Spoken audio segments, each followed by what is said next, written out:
It's time.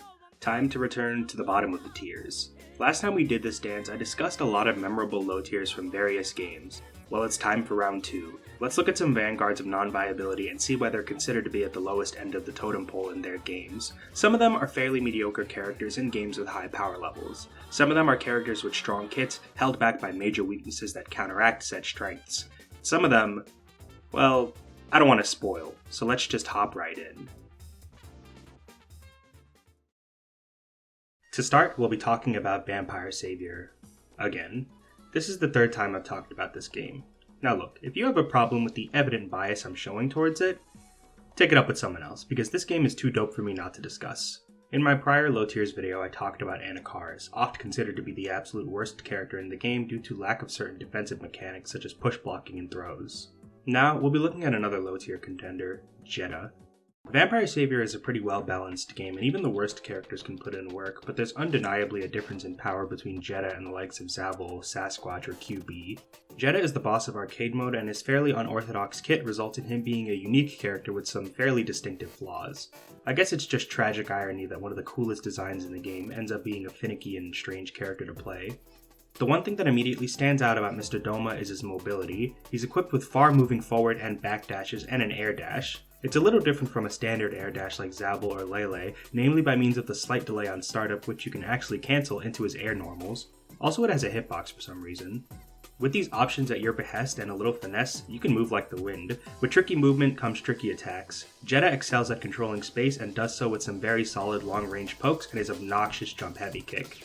This fucking move deserves special mention for its utility, not just as a way to vary up his movement since it stalls his momentum in the air, but because it can create very ambiguous left-right mix-ups. Other than that, he's got lots of really good poking buttons in his toolkit. His standing heavy kick is also kind of a strange normal. It's an overhead that's really slow to start up. You'd expect this to be a command normal, but it's not.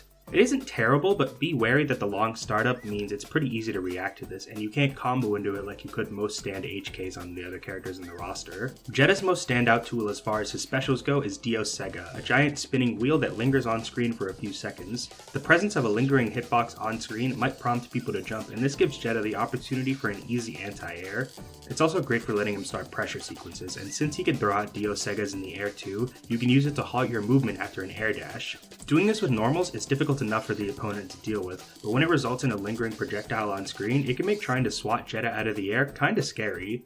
The ES version of Sega is much bigger, covering a shocking amount of screen space. If the opponent tries to jump into the Sega and air block it to avoid the mix, you can hit them with the grounded normal to unblockable them, and you can also use it to punish push blocking.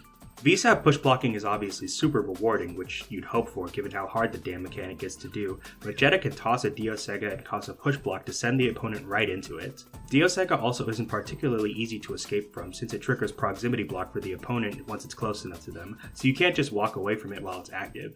This is an astoundingly versatile tool. His EX moves are notable because they're both unblockable command throws. 22P Finale Rosso tracks the opponent and can go full screen, which is a pretty funny jump scare. I've been hit by setups that involve throwing an ES Sega and then using Finale Rosso. Sega makes it fairly hard to punish, and with the threat of trying to figure out what to do against it and the visual noise it creates, the throw can be pretty hard to react to. His other EX move is Prova di Servo. This one is slightly different as it crawls along the ground. The actual throw has to be activated with a button input, but the blood trail that moves along the ground can make this a very sneaky option to use in the heat of the moment. Jedah's mobility and mix make him extremely scary to fight. He can chop through health bars purely with ambiguous high-low mix, and his throw lets him deter people from blocking without actively attempting to take their turn back. Sega can deter jumps, and he also has Nero Fatica, an unblockable claw swipe that he can use as an anti-air. His aerial dominance is also bolstered by his fantastic Dark Force. Dark Force is an install that every character possesses, which gives them a different type of buff. For Jedah, he gains access to uninhibited flight that allows him to take his mix to another level and makes him nigh impossible to block. However, Jedah is weighed down by a few core issues that cause him quite a lot of trouble. The first is his inability to get knockdowns. Much of the roster's offensive game plan revolves around knocking the opponent down with a sweep and using the ensuing Okizeme to push a mix-up. Thing is, Jedah's crouching heavy punch and kick both share a universal issue. They don't cause a knockdown. Standing heavy kick does, but you'll never combo into it because of how slow it is. Jedah's Oki is incredibly inconsistent, borderline non-existent. He can really struggle to get meaningful pressure, and he's really bad when it comes to taking advantage of white light. Whenever a character takes damage in VSAV, some of it is converted into white life that will slowly recover whenever they're not blocking or getting attacked. Being able to stop the recovery process after a knockdown is an important part of the meta, something Jedah can't really take advantage of. This is especially noticeable considering that much of Jedah's assaults are aerial focused, which can make him susceptible to chicken blocking, a term that refers to jumping and blocking in the air to avoid having to deal with high-low mix-ups. In these situations, your best bet with Jedah is to try and go for a reset to salvage the situation. Many of Jedah's moves can also whiff on certain characters when they're crouching, which is just another kick to the balls. Still, Jedah's mix is solid enough that it isn't a complete deal breaker. The other problem is, well, Jedah's hurtboxes. To put it blunt, they fucking blow. This might be a hard issue to comprehend through simple auditory description, so allow me to show you an example. What, you didn't see it? Let's hit the playback then. Yeah. So many pokes that could be really, really good, but are ruined by that bad hurtbox placement that will cause them to trade or straight up lose against many other pokes. This is especially evident with standing and crouching medium and heavy punch, which both have fairly slow startup and massive hurtboxes.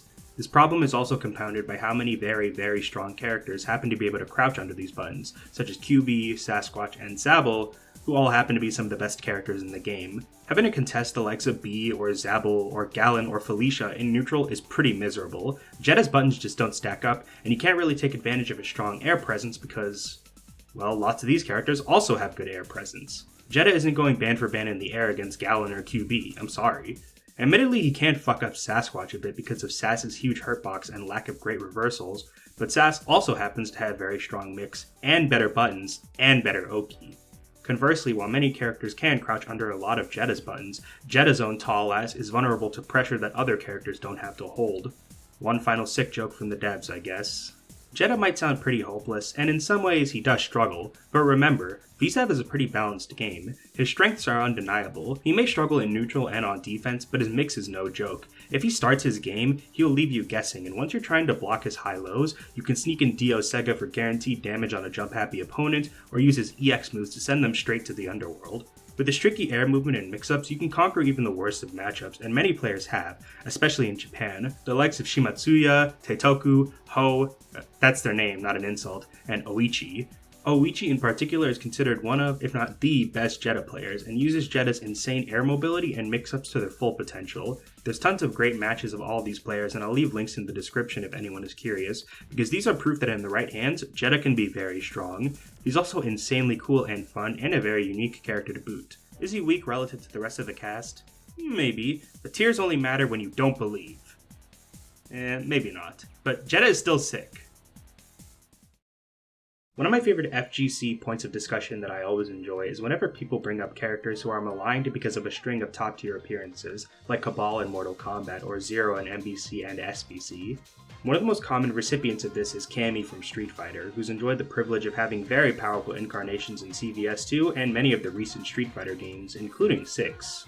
Undeniably, she's extremely strong in this game despite starting the game's lifespan off perceived as a mid-tier. She's got great buttons, excellent strike throw mix, her dive kick is really good, she's just super solid as a whole. For people who have been following competitive Street Fighter for a long time, I'm sure it's tiring to see Cammy being prevalent for so long. Thing is, there's a reason Capcom always makes Cammy good. It's because she sucked in her first appearance. Now, Super Turbo wasn't Cammy's very first time showing up in this series, but since ST is also the most commonly played version of Street Fighter 2, I'm going to consider it so. It wasn't a very good introduction for Cammy, but the thing is, it's not because she lacks certain tools that got added in later games. She still has Spiral Arrow, Cannon Spike, Spin Knuckle, and Hooligan Flip. Cammy in most modern incarnations flaunts excellent normals, pressure, frame data, and fast movement. She's a rushdown character who's meant to get in and mix you with strikes and throws, but the real puzzle is always in actually finding a way to get into your opponent's face. I suppose Super Turbo Cammy could be considered the progenitor to this playstyle, but it's important to note that ST is also a very different game from the likes of SF5 and 6.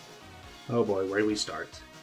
Well, if we want to talk footsies, the core of Super Turbo, the Camster's got a pretty nice leg up thanks to her crouching medium kick. This is such an excellent button. It's lightning fast, has great reach, you can combo it into Spiral Arrow, and since her actual crouch stature is so short, it can be fairly hard to whiff punish. Spiral Arrow also has some uses in neutral. Don't get me wrong, if you use this as a block string ender, you can potentially get punished hard, but space it correctly and it can be pretty safe on block, letting you deal chip damage safe and effectively. Cammy's poke-heavy game plan gets one particularly fun twist to call its own thanks to her most unique tool, the hooligan flip. Cammy will perform a flip in the air, after which you can do 3 follow-ups. The most interesting and funny of the 3 is a command throw. Cammy being able to do this is pretty nice for her. A command throw is a pretty tough tool to deal with already. A command throw that starts from a half-screen command jump, which can interrupt low pokes, is something else. Her regular throw is also really solid. A little grappler energy never hurt anyone. However, it's worth mentioning that the actual input for the hooligan flip is remarkably difficult to pull off. Us SF6 babies don't know how spoiled we are with a simple 236 input. In its debut, hooligan flip's motion was 1-2-6-9 plus punch. That's down back, then a quarter circle forward, then up forward. It's hard enough to do in a stationary setting like training mode, but in the heat of a match, it's far too easy to biff the motion and just end up jumping forward with a button. Still, the reward can't be denied. Oh yeah, and Cammy can also do very good damage, especially off her deep jump-in, but that's more a result of everyone in ST doing the kind of damage that you'd have to pay $7.99 for in most games nowadays. To be honest, it's hard to fault Cammy's kit in this game because it isn't outright terrible. She's not racked with low damage or terrible frame data or awful hurt boxes, but she's close to the bottom of lots of tier lists in ST for more subtle reasons. The first one is of course dealing with fireballs. They're everywhere in high-level ST since so many top and high tiers happen to have them. There's no parry or focus attack, and you can't tank the damage to build the meter for a Ultra or a V-trigger. In Super Turbo, you either throw your own fireballs back, have a decent anti-fireball tool like Boxer's Headbutt, or you just walk them down and hope to god the opponent falters on their fireball pattern. Combined with varying fireball speeds, it can be very, very hard for Cammy to get in on the likes of Old Sagat or Guile. If you play Cammy in another game, this might sound strange due to the presence of Spin Knuckle. Again, this is a move us SF6 Cammy players are beyond privileged to have. The shockingly snappy startup and insane travel range makes this the anti-fireball tool, and it's +3 on block! If the opponent recovers in time to block it, they still have to deal with Cammy's insane jab pressure or a throw. So, how is it in Super Turbo?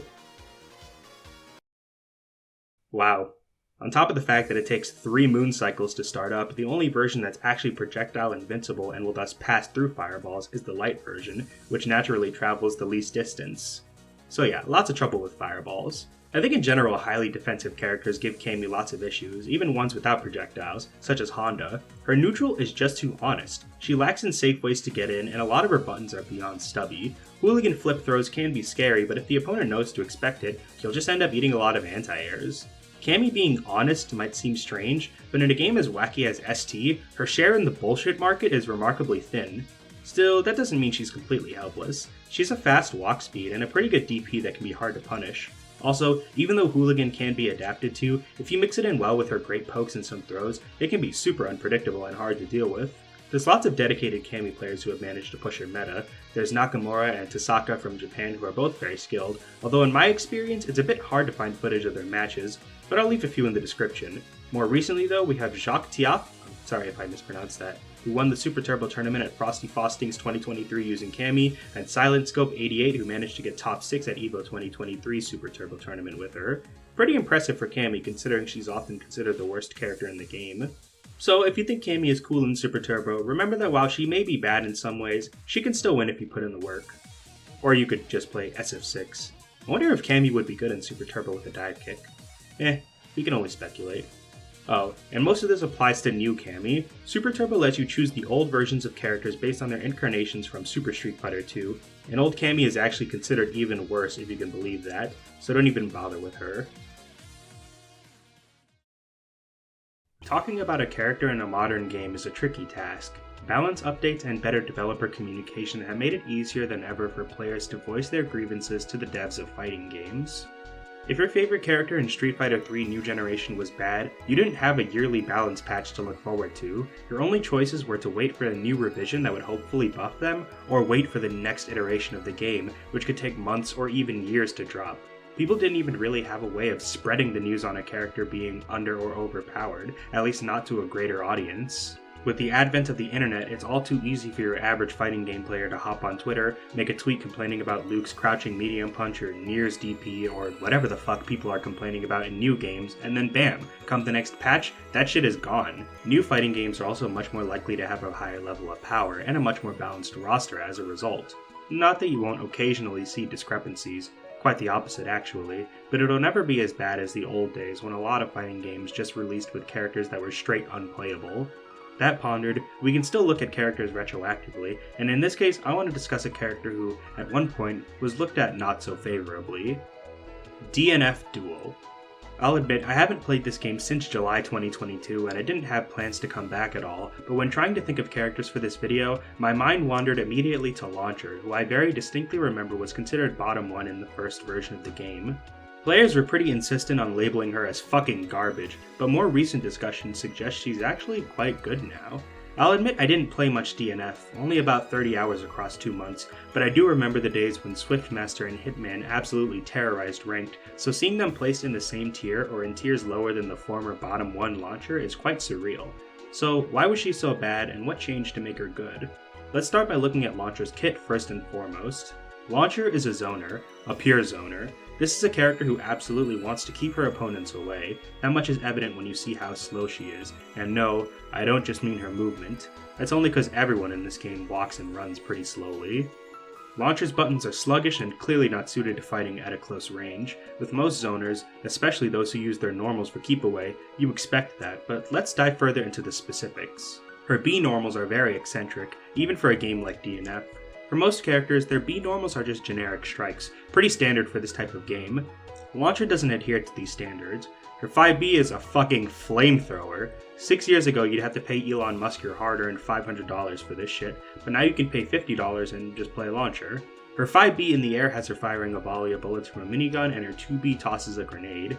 These are all projectiles, and they really do emphasize this character's need to stay at a long distance. Her A normals are a bit more conventional, but they're fairly slow, so not exactly a great case for this character being talented in any close quarters situations. Launcher's specials and MP skills, which are essentially supers that cost meter that slowly regenerates automatically if you're not familiar, give her a very diverse kit for her game plan. Many of her projectiles can be rolled through, but she can play at a mid-range well enough to dissuade and punish rolls, especially when you've got a grenade out. She's got Jump 5S to control space, Jump 5M for mix-ups and guard break setups, and her 4M, 6M, and 5S all acting as combo tools. She even has an invincible reversal, not something you'd expect from a character that's so good at controlling space. Among Launcher's biggest talents, corner carry for this character is one of the biggest. 6M has massive corner carry, so with just one hit, she can take you to the corner very easily. Another strength she touts is white damage. Lots of it. If you have to endure a block string from this character, you better make sure to avoid taking a hit from an MP skill afterward, otherwise you're going to be losing a large amount of life. Of course she has pretty spotty defense, even her invincible reversal has pretty bad range, and she can absolutely piss through her MP with her pressure sequences, which might leave you in a bad spot while you wait for it to recover, but for the most part, she's damn solid right now. She's got excellent screen control that shuts down many matchups. Her zoning can be very oppressive, and she's got answers for characters who try to weather the storm of projectiles and bullshit. Thing is, it wasn't always like that. It's so funny because I remember when the trailer for this character was released, people were extremely excited for her. Turns out their tall queen wasn't worth the hype, for a number of reasons. The big one that I remember because it was such a major standout flaw in a game like this. Her frame data is generally sluggish by design, as her buttons are long-ranged. Her fastest button currently is her 7-frame startup 2A. That might sound pretty slow, but the fastest a normal will start up in this game is 5 frames if I'm not mistaken, so it isn't that big of a disadvantage. However, in the first iteration of the game, Launcher's 2A was 10 frame startup. That is fucking crazy. 3 frames may seem like a fairly minor difference, but it can mean the fucking world in so many situations. For example, on round start, she was boned against a lot of the cast. Her slow-ass 2A and 5A got beat by a lot of other A and even B buttons, and it meant that you either had to hope that you could get the jump on a poke attempt with your jump 5S, or you immediately tried to create space between you and your opponent by walking back or backdashing, both options that a lot of other characters could punish or turn into offensive momentum. Launcher's slow buttons also created major holes in her defense, and keep in mind that the character's defense is meant to be weak, but it used to be even worse. Against characters with particularly good pressure, it was extremely hard to take your turn back after their block strings were over, and even with guard cancels and a DP, you were still suffering on defense. The other problem she was plagued with was low damage, and that's a flaw you really don't want to have in a game like DNF, where lots of characters can kill you in 1 or 2 touches.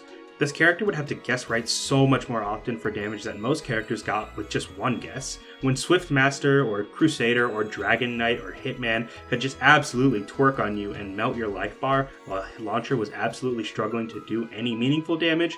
It was hard to justify picking her up. Also, before the December 2022 patch, many of her MP skills were slower and cost more meter, so her zoning was way less cost effective and way easier to punish. So essentially what we had was a character with a risk-reward ratio that was severely skewed in the favor of risk. Between her terrible frame data, limited pressure, and low damage, Launcher was regarded as one of the worst characters in the game. She just had to work so much harder than the rest of the cast for low reward. The balance patch that came after would resolve most of these issues. In DNF, once you reach 30% HP, you would obtain an awakening effect that buffs your character's moves. Launcher's awakening on release was pretty bad as it simply just increased her chip damage, but later patches also adjusted it to increase her damage on hit and guard. Her 2B was changed so it could be cancelled into other specials, drastically improving her pressure. Also, as mentioned, her MP skills had their meter cost reduced. These buffs went a long way in improving the character, as she now has much better offense and her neutral was improved as well. Also, in the July 2023 update that added Spectre to the game, every character received a second awakening effect, and the mechanic is now categorized as gold cubes that activate at 30% HP and clear cubes which proc at 50%. For Launcher's gold cube, the developers designed an entirely new effect, and her clear cube is now her old awakening, so this change indirectly buffed her by means of allowing her access to her old awakening effect a little quicker. So that's the story of Launcher in DNF Duel. She started as a bottom tier fraud and now she's good. Just remember folks, if your main is low tier in a game released in the current decade, you're just a few months and 1 or 2 patches away from being able to relish in some delicious buffs for your once unviable character. Oh, and as far as Launcher players, I'd scope out Ganondorf, who got top 8 at Frosty Faustings 2023 and EVO 2023's DNF Duel tournaments, a great example of Launcher's insane pressure and damage in particular.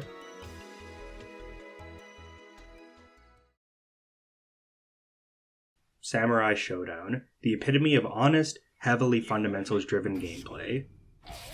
In this case, we're looking at Samurai Shodown 5 Special, the game in the series I usually saw people talking about the most besides Sam Show 2019. Lovely viewers, I'd like for you to bid a warm welcome to Enja. Do it quickly because in a moment's notice, he could be gone without a trace. This character was a suggestion from a friend, and whoo boy am I glad to have taken the time to research him, because holy fuck. Talking about Enja's pros and cons would honestly feel like a waste, because his viability, or lack thereof, is focused on one single move. As easy as it would be to talk about it and then end the segment, it also wouldn't be as fun. And, gotta stretch that runtime. Enja is slow. He's really slow. He's slow in Samurai Shodown, a game where everyone is slow. Slow walk speed and attacks is one thing, but this jump arc? Laughable. When Kusari Geto, this giant grotesque demon who's at least a head taller than Enja, can jump to the top of the screen while Enja's barely jumping high enough to clear a picket fence, you know you've got some issues. In a game where everyone uses some form of weapon, Enja decides to be the one unique bastard that's going to do his best to betray the trend. Enja's quote-unquote weapons are gauntlets that he wears around his hands. When a character is disarmed in Samurai Shodown, they not only lose access to many special moves, but also gain a new set of unique unarmed normals. Enja's, funnily enough, are actually pretty similar to his regular normals. The issue with such a weapon should be obvious. My man's has no reach. His piss-poor range and lack of any projectile compound with the awful mobility and make this guy comparable to a wall when it comes to movement. As you'd expect, this makes many matchups quite tumultuous for our good friend Enja. His low jump arc makes him extremely easy to air or camp, but he compensates with high defense and a rage bar that fills up fast. Rage in Samsho fills up by taking damage, so he can get a lot of use out of his rage thanks to his high defense, offering him improved offense. So what exactly does Enja have to compensate? High damage output? The fuck else did you expect? This might sound superfluous in such a game where lots of characters can kill in just a few touches, but Enja's potential damage output is still something to be feared. Everything I've described thus far might sound pretty unspectacular, so allow me to discuss the funniest and most incredible thing about Enja, a move that truly does encapsulate everything about this character. If you're unfamiliar with this game and character, then I recommend you remain seated for this.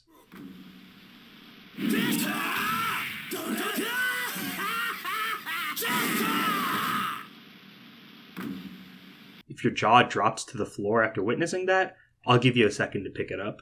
What you just watched was Enja's Rekka, and yeah, the reward is as good as it looks. Performed successfully, it can do anywhere between 70 and 100% damage, depending on the enemy's defense value and whether or not Enja has rage. Looks can be deceiving though.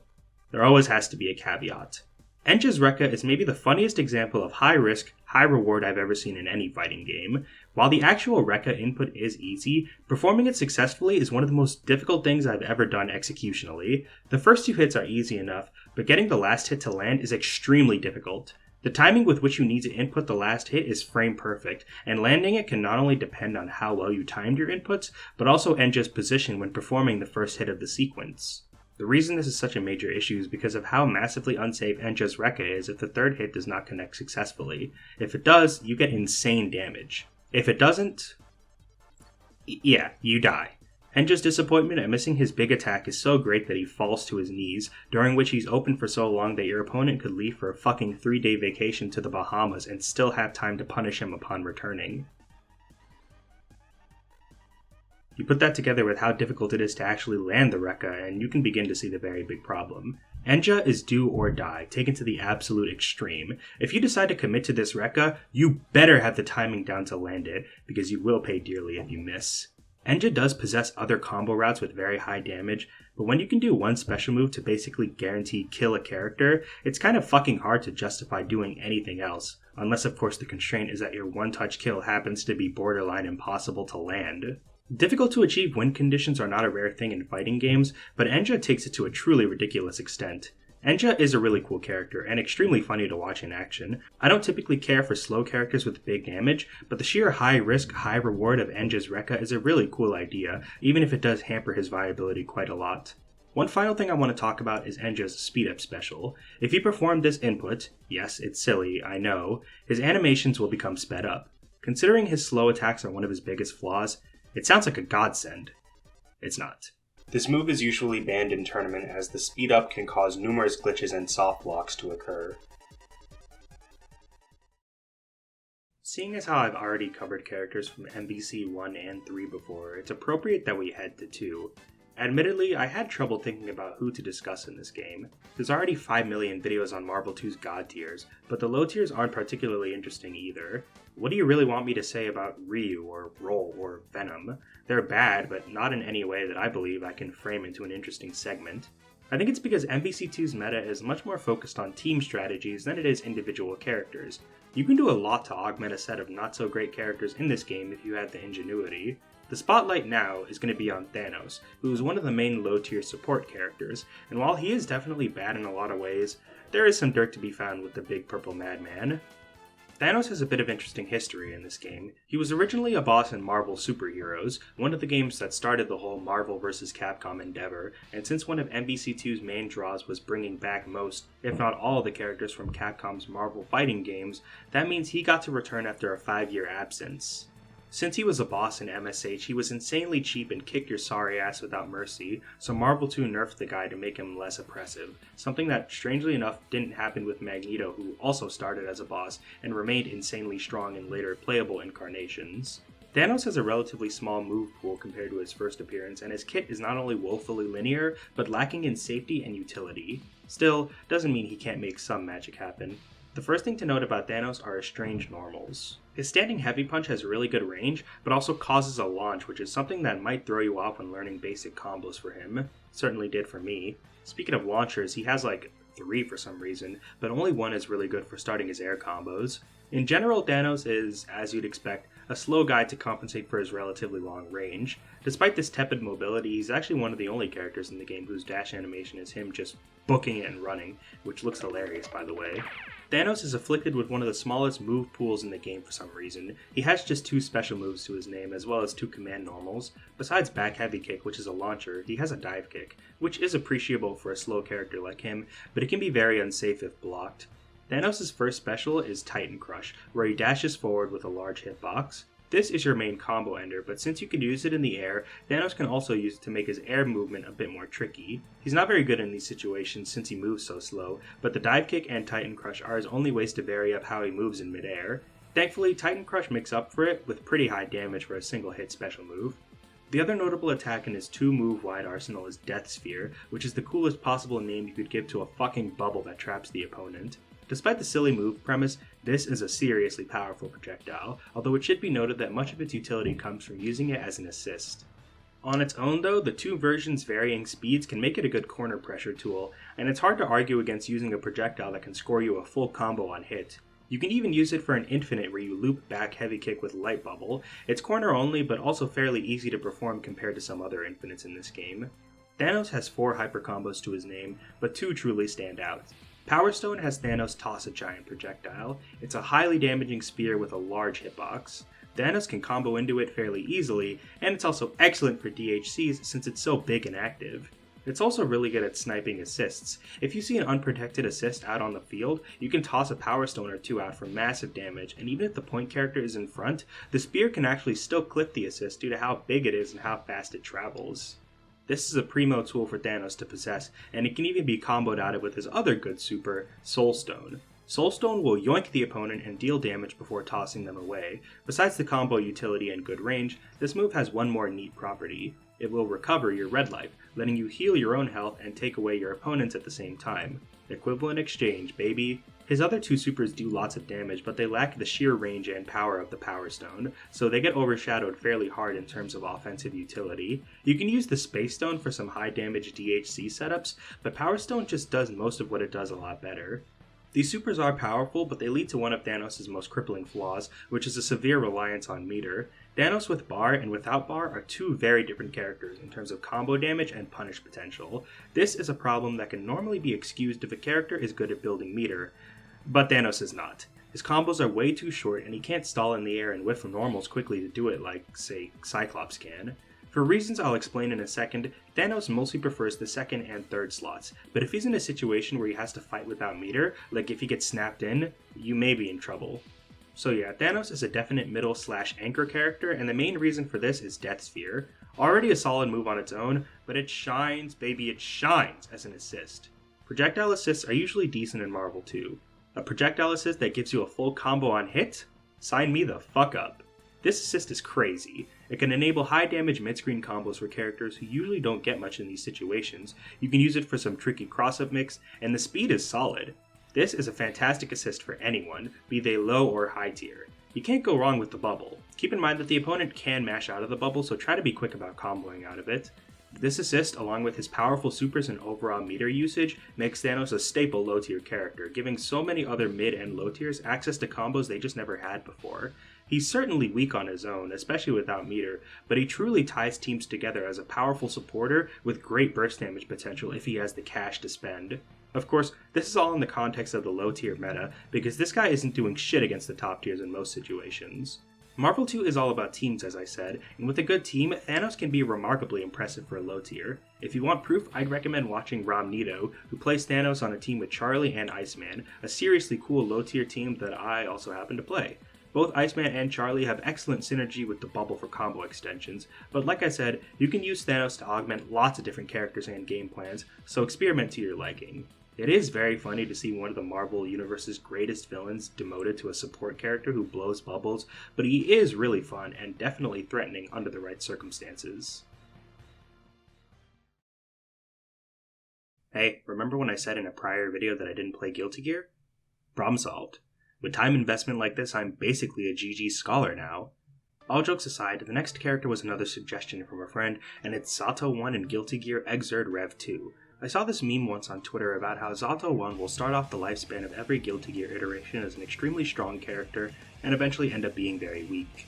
I don't know how accurate it is, but based on all the complaining I see about Zato 1 in Strive right now, I'd hazard a guess that it may just be true. I feel so bad for loyalists of this character. The word on the street is that Zato was once very strong in one of the versions of Xrd that preceded Rev 2, Xrd Sign, but let's get through the basics first. Zato 1 is the quintessential fighting game puppet character, fighting together with his buddy Eddie for long combos, mix-ups, and even unblockables.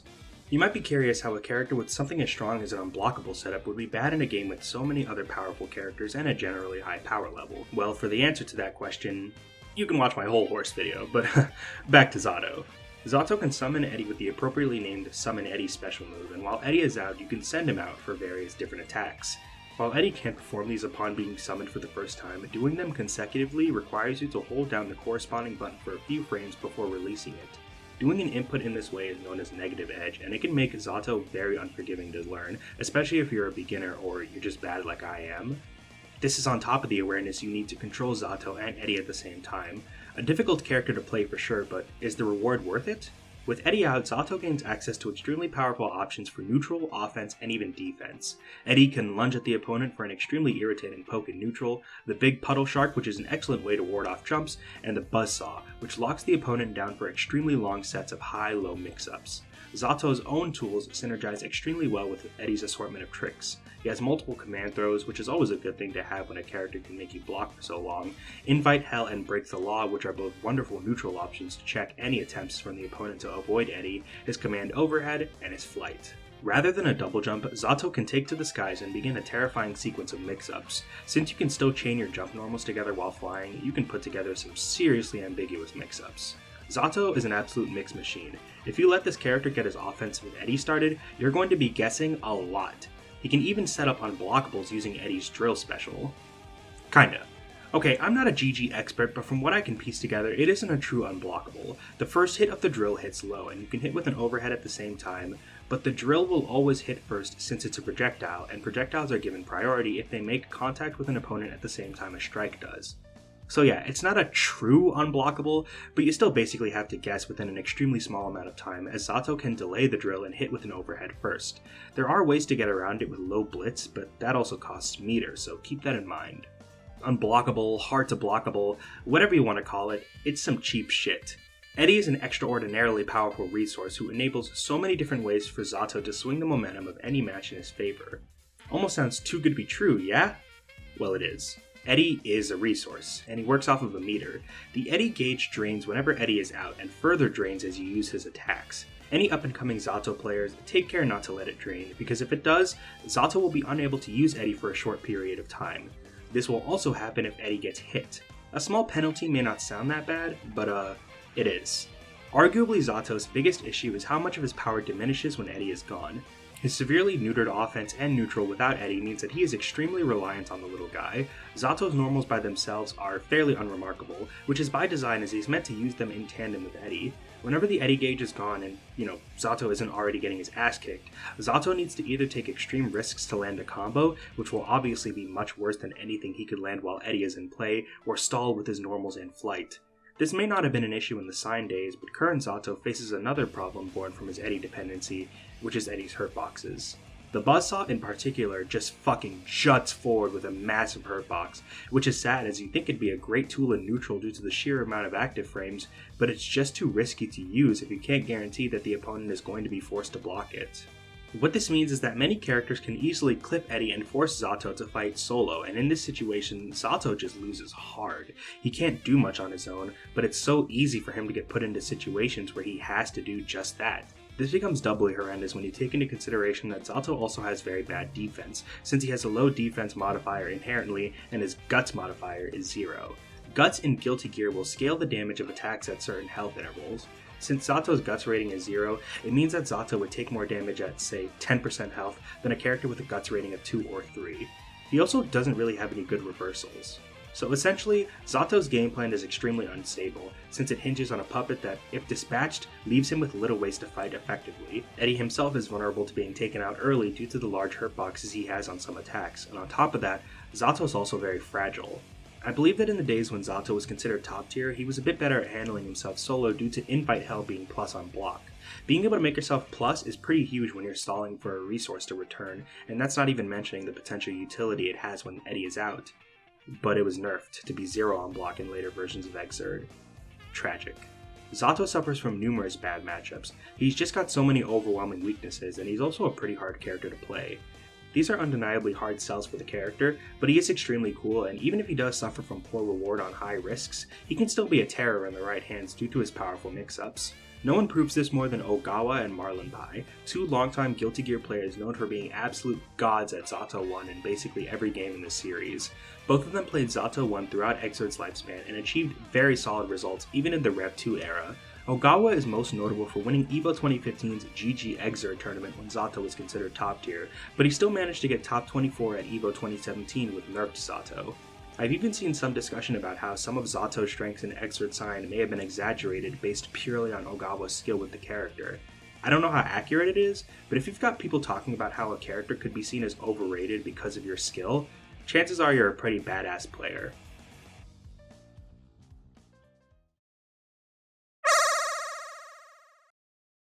Thus far, we talked about 6 characters who are considered low tier across different games, or were low tier in the case of Launcher from DNF Duel. You might be thinking that most of these characters weren't actually that bad, and you may be right. So let's end things off by discussing a character who was actually bad. Potemkin. Guilty Gear 1. He's dog shit. I know this is really low-hanging fruit, but a friend suggested this big miserable fuckwit, and that's on top of the amount of times I've seen him mentioned by some of you lovely people, particularly in the comments of my Mariah video. Potemkin is no stranger to low-tier appearances, one example being Exerd, which I discussed in this video. What makes Pot bad in the original Guilty Gear is about what you'd expect for a grappler in such an early fighting game. Guilty Gear is not an icon of balance, or good game design. The most notable example of this are the numerous infinites present across the roster for multiple characters thanks to the charge mechanic, but there are some other fun instances of shoddy programming. You know how in a lot of anime games you can tech to recover after being knocked down or launched? In Guilty Gear 1 you can do it too, with everyone on the roster, except Testament. They are, no exaggeration, unable to tech out of hit stun because the ability wasn't coded in for them. There is a glitch that allows you to somewhat amend this problem, but wow. In the midst of all this stupid bullshit, the air dashes, the infinites, the oppressive zoning, the instant kills which will automatically win both rounds for whoever activated it, what the fuck? We have Potemkin. I believe he's considered the worst character in this game that isn't literally unfinished. Pot's long legacy of time-tested grappler gameplay all started here, but it's highly ineffective in a game such as Guilty Gear 1. Pot does not have an air dash or a forward dash, and his walk speed is tremendously slow. In most games, Pot compensates for this with gargantuan normals that give him unparalleled range, and slide head, which can knock opponents down even at full screen. But when it comes down to movement, Pot relies on Hammerfall, which is an armored lunge with great reach that can be cancelled early to maintain safety. He also has FDB, a flick which can reflect projectiles right back at those pesky zoners. These two tools are integral to Pot's game plan for dissuading zoning and letting him increase the points at which he can actively portray any kind of threat. Guilty Gear 1 Potemkin does not have either of these attacks, so good luck. This leaves Pot with Mega Fist, Slide Head, Nitro Hook, which I don't think has ever come back in future Guilty Gear games, and of course, the Potemkin Buster. Now, to his credit, it's quite good in this game. Similar to Zangief's SPD in the first few iterations of Street Fighter II, Potemkin Buster doesn't have a whiff animation in this game. Combined with one frame startup, you've got a very good command grab on a very bad character. So he has this good grab, and Mega Fist is very nice to have as well. For these small grains of sand that are Pot's pros, we have a seemingly endless wave of cons to counteract them. It's funny because pretty much every one of Pot's strengths is rendered negligible by some massive flaw. Pot has the worst mobility in the game. I already mentioned that he cannot dash, and his jump is horrendously slow to start up, which basically means he's stuck on the ground for the entirety of matches. Pot's normals are all subject to slow startup. His fastest button is a 6-frame 2H, which is a fucking anti-air. 5P, which is normally his fastest button in both Plus R and Strive and his 5-frame startup in both those games, has 10 frames of startup in Pot's debut. I suppose having a 1-frame Pot Buster somewhat makes up for it on defense, but come on. Admittedly, some of his jump normals aren't horrible since they have big hitboxes, but again, his slow-ass jump means you're not going to be able to see much airtime. Pot's 1 super is his main anti-zoning tool since it destroys projectiles, if they're weak enough, and has nearly full-screen reach. However, this is bogged down by Pot's abysmal meter gain, which is only compounded by how hard it is for him to actually land any attacks. However, he does have one property that makes it all worth it. When he's at half health and his meter is full, his 2H and 5H do chip damage! Pot is fucking worthless in this game. His high damage means dick all when everyone else has infinites, he can't do shit against zoning without meter and even with it for the most part, and his high defense is also worthless because, I don't think I mentioned this before, did I? This game has infinites! He's in such an utterly bonkers game and his kit is paper thin and not effective at calling the bullshit everyone else has at all. Being a low tier does not make a character inherently bad. For the most part, every character I've discussed has had notable strengths and good representation at the highest level. Potemkin's strengths hardly matter because they get cancelled out by his myriad of weaknesses. His matchups are almost all properly fucked, and the lack of major tournament results should be obvious because no one really plays Guilty Gear 1 in tournament. Still, if you want to torture yourself, I guess you could give the original Potemkin a try. Don't say I didn't warn you though. And thus, we reached the end of this low-tier journey. I hope it was fulfilling for you guys to watch, and I hope it could teach you something new. Next time we'll be looking at a more viable spread of characters, so stay tuned. If you play any of these characters, then make sure to let me know why you enjoy them, and if not, then feel free to leave in the comments who your favorite low tiers are. Hope you all enjoyed. Thank you for watching, have a great night, and take care. Hey guys, this is the part of the video where I shout out all of my channel members, so thank you, massive shout outs to Old Man Han. I'll leave a link in the description to become a channel member, and I'll probably work on something a bit more smooth for this, but for now, thank you for the support, and have a great night.